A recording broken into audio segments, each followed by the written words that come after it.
Assalamualaikum warahmatullahi wabarakatuh. Bismillah walhamdulillah. La hawla wa la quwata illa billah. Wassalatu wassalamu ala rasulillah la nabiya ba'dah. Pemirsa Al-Baqiyah TV dimanapun berada, mudah-mudahan senantiasa mendapatkan taufik dan hidayah Allah Subhanahu wa ta'ala dan terpatri pada diri kita dari dunia sampai yaumil akhirat. Pertama-tama marilah kita panjatkan puja dan puji syukur kehadirat Allah Subhanahu wa ta'ala atas karunia nikmatnya yang tak terhingga, terutama nikmat iman dan nikmat Islam.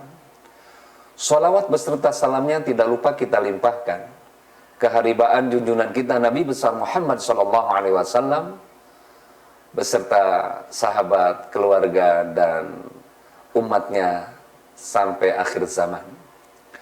Pemirsa Al-Baqiyah TV yang dirahmati Allah dan pendengar radio Al-Baqiyah yang mudah-mudahan juga sama-sama dirahmati Allah. Kajian kita untuk kali ini insya Allah akan disampaikan tentang derajat manusia di sisi Allah Subhanahu wa ta'ala. Dan kita akan mencoba membahas hadis yang ke-16 hadis yang ke-21 dari kitab Mukhtarul Ahadits An-Nabawi. A'udzubillahi minasyaitonir rajim. Bismillahirrahmanirrahim.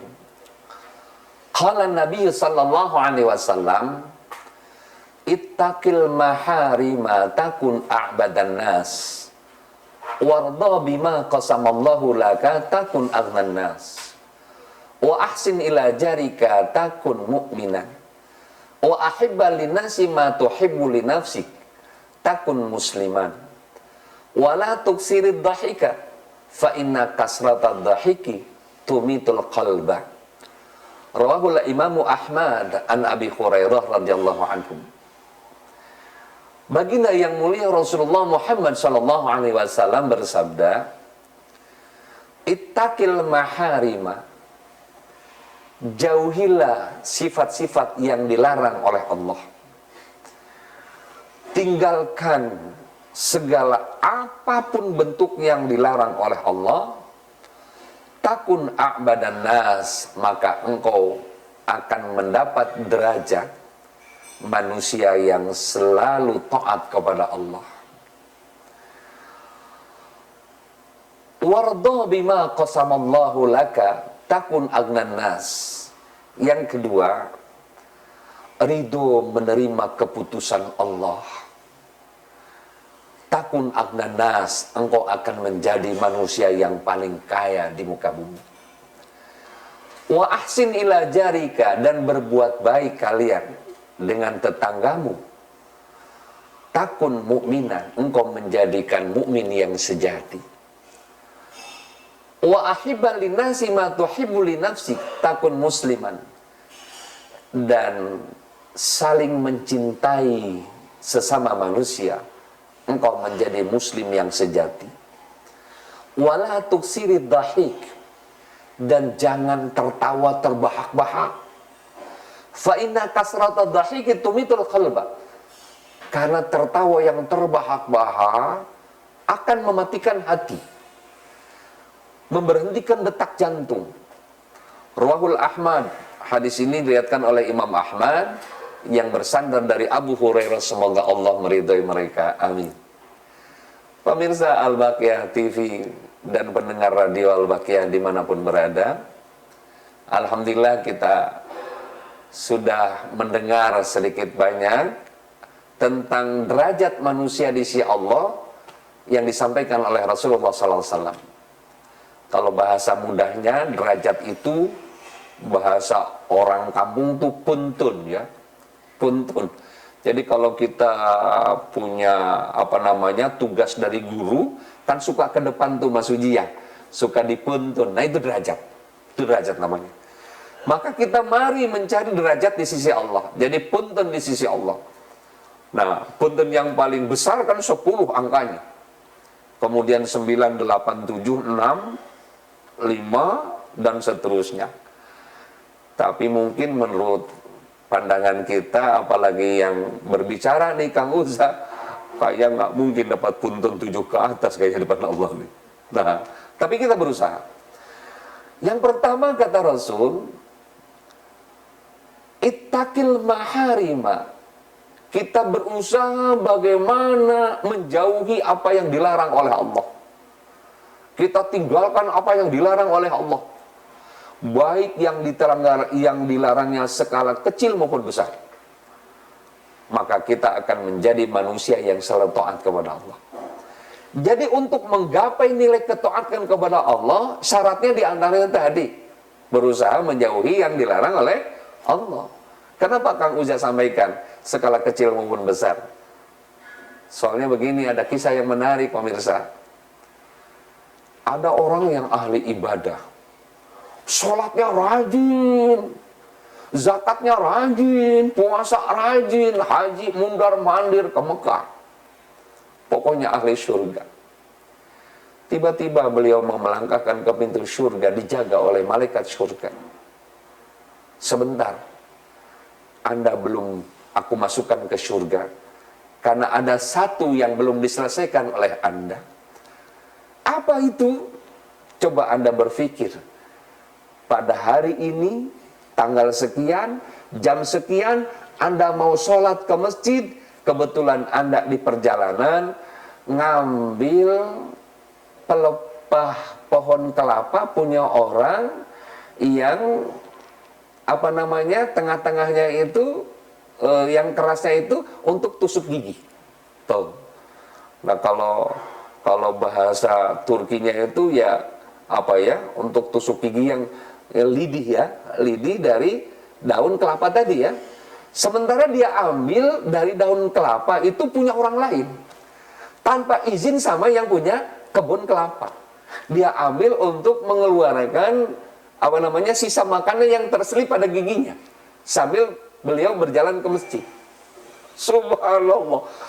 Ahli ibadah, ahli sedekah, rajin semuanya, melangkahkan ke surga, belum mulus ke surganya karena belum minta maaf sama orang yang tadi yang punya kebun kelapa. Yang diambil tadi lidihnya untuk tusuk giginya. Masya Allah. Bagaimana dengan koruptor pemirsa?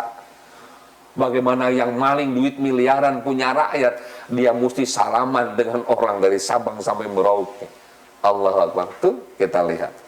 Nah, kalau orang sudah meninggalkan hal-hal seperti itu, maka dia punya cap derajat di sisi Allah adalah orang yang taat kepada Allah. Satu. Yang kedua, derajat di sisi Allah adalah wardo bima qasamallah. Ridho menerima apa adanya yang Allah berikan kepada manusia. Saat ini kita sedang diuji sebuah penyakit bernama corona. Ya sudah, kita ridho. Karena ini bagaimanapun qada qadar Allah. Mudah-mudahan menjadikan cerminan. Bukan di zaman sekarang aja pemirsa kita diuji oleh Allah. Di zaman Rasulullah terjadi penyakit taun. Penyakit kusta yang menular luar biasa. Dan kita dukung pemerintah untuk untuk menjauhi dari halayak banyak. Itu bagus. Namanya apa? Distancing ya. Ya, social distancing tadi. Ya kita mendukung itu. Kenapa? Kalau bersosial dengan masyarakat khawatir tertular dengan yang lain. Dan ini ajaran Rasulullah. Ini bagian daripada sunnah Rasulullah. Jadi jangan ngeyel kita. Jangan ngeyel. Ini pemerintah dengan kajian yang matang buat kita. Nah, makanya ayo kita saling menjaga. Sebab di zaman itu ada orang yang mau masuk Islam aja dari daerah, orang yang kena musibah kusta tadi, kata Rasul, sudah cukup. Dari kejauhan aja kalian sudah masuk Islam. Tuh, sudah aku baiat, kata Rasul. Kembali ke kampungmu, jangan sampai keluar, dan dari luar jangan sampai kembali lagi ke kampungmu. Itu kata Rasulullah. Nah, ini udah ada.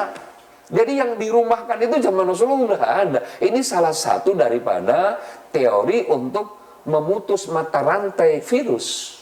Nah, ya tapi kan Rasulullah kan punya Baitul Mal. Baitul Mal itu kan buat persediaan sembako masyarakat rakyatnya. Mestinya kita begitu nih, pemerintah kita. Yang jadi masalahnya begitu, kita dirumahkan, mestinya Kang Uza, Kang Uza, kata Pak RT, ini beras 17 karung, duitnya 1 karung, Kang Uza di rumah aja udah. Nanti itunya di online aja ke rumah, pesen apa, kan pas. Ini mah kira-kira rakyat di rumah kan, tapi nggak dikasih bekal. Nah, jamaah yang dirahmati oleh Allah, yang kedua adalah wardo bima qasamallah, ridho kita menerima keputusan Allah. Yang sering Kang Uja sampaikan di mana-mana ke ibu-ibu, Uza bilang, Bu, ibu kalau dikasih berapa aja ame suami, ridho, Bu. Mama cukup nggak cukup buat belanja dapur 10 juta seminggu, terima aja ya Bu ya. Alhamdulillah, terima aja. Tapi yang namanya rizki kan kadang-kadang banyak, kadang-kadang sedikit. Ketika sedikit kata suami ibu, Mama, ini 50.000 untuk hari ini ya. Ucapkan Alhamdulillah. Itu namanya wardo bima qasamallah. Ridho menerima apa adanya pemberian Allah terhadap manusia. Ini kita ridho. Nah, kalau sudah mengamalkan hadis yang kedua, insya Allah manusia nggak ada yang punya sifat iri, dengki, hasad, hasud, nggak ada. Semuanya pasti, atas ridha Allah. Tetangga beli mobil baru, alhamdulillah. Mungkin rizkinya lain dengan kita. Kadang-kadang kan kita diuji sama Allah. Begini, ini kameramen Al-Baqiyah supaya lebih mantap tauhidnya. Ada 2 orang yang bertetanggaan. Yang satu orang kaya, rumahnya aja tingkat, gerasinya aja untuk kendaraannya banyak. Tetangga yang satunya tadi miskin, nggak punya apa-apa, rumahnya hanya gubuk dari bambu kira-kira. Nah, halamannya sama, maklum di kampung halamannya luas. Tiba-tiba datang dari sebuah perusahaan satelit mencari sinyal, cari sinyal. Nah, subhanallah, itu sinyal pas adanya di depan rumah orang kaya. Kenapa enggak di depan orang miskin tadi? Tuh, padahal tuh yang punya sinyal kontraknya kan mahal. Setahun kan 200 juta. Kali 5 tahun langsung kan sudah 1 miliar. Tuh, tapi kenapa kok di depan rumahnya orang kaya, bukan di depan orang miskin? Itu wardo bima qasamallah. Sudah. Ya, lantas kita terus gimana? Yang kaya makin kaya, enggak begitu juga. Ya sudah, kita wardo bima qasamallah, maka kita termasuk orang yang paling kaya di sisi Allah. Artinya apa? Kaya hati, sudah kaya hati. Yang ketiga, wa ahsin ila jarika, kita berbaikan dengan tetangga. Masya Allah, ini Rasulullah selalu menekankan kita harus berbaik dengan tetangga. Bahkan kita membuat rumah pun agar percikan hujan itu tidak jatuh airnya ke tanah tetangga. Coba, seperti itu Rasulullah mengajarkan kita untuk berbaik kepada tetangga. Masya Allah. Makanya kalau kita nggak berbaik dengan tetangga, siapa lagi yang peduli dengan kita? Saudara jauh, Surabaya, Bandung, tapi tetangga kita dekat, maka pertolongan kita pasti tetangga yang dekat, bukan orang lain. Betul. Nah, kadang-kadang alhamdulillah Kang Uza ini rumahnya kan samping kiri kanan kan, maaf, non muslim, gitu ya. Tapi kita baik bertetangga. Alhamdulillah, di saat hari raya kita berbagi rasa sedikit, hari rayanya juga berbagi rasa. Subhanallah, itu cara bertetangga. Nah, cara bertetangga. Maka kalau kita sudah berbaikan dengan tetangga, apa kata Rasul?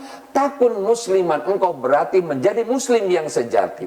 Sebaliknya ketika ada orang muslim yang bermusuhan dengan tetangganya, berarti dia belum menjadi muslim yang hakiki. Wah, pemirsa Al-Baqiyah TV dan pendengar radio dimanapun berada, yang terakhir, wa ahibba linnasi ma tuhibbu li nafsik. Takun musliman. Yang terakhir kata Rasul, kalau kalian saling mencintai sesama manusia dan manusia yang lainnya, maka akan menjadi juga menjadi mukmin yang sejati. Tadi muslim yang sejati, sekarang menjadi mukmin yang sejati. Wala tuksiri dhahika, jangan kalian banyak tertawa yang terbahak-bahak, cekakakan, cekakakak begitu. Ada nggak kira-kira pemirsa yang ketawanya suka begitu? Hati-hati kata Rasul, fa inna kasrata dhahik tumitul qalba. Karena sesungguhnya yang tertawa terus-menerus terbahak-bahak tadi akan mematikan hatinya. Jadi hatinya itu jauh dari nurillah, dari cahaya Allah. Kenapa? Karena kerjaannya ketawa mulu. Iya, akhirnya jauh dari hidayah, jauh dari taufik dan dari Allah Subhanahu wa taala. Hadis ini diriwayatkan oleh Imam Ahmad yang bersandar dari Abu Hurairah, semoga Allah meridhai mereka.